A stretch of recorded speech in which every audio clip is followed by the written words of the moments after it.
Inahan sa 6 anyos nga si Mayor Thea Abibas kinsa nagpabiling missing sukad ni atong Hulyo 22 nanawagan ngadto sa mga posibleng nakakita o kaha nakasagop siyang anak sa pag-uli niini ngadto kanila.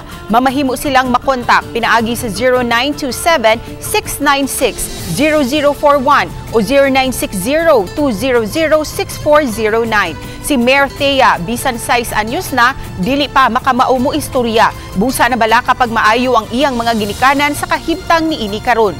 Gikasugmuyo usab sa Baneng Abibas nga adunay pipila ka mga individual nga misuway pagpangilad kanila sa nahimutangan sa bata. Ugani nangayo pa og salapi bugti sa pag-uli sa bata. Apan nasuta sa kapulisan nga deactivated na ang maong social media account.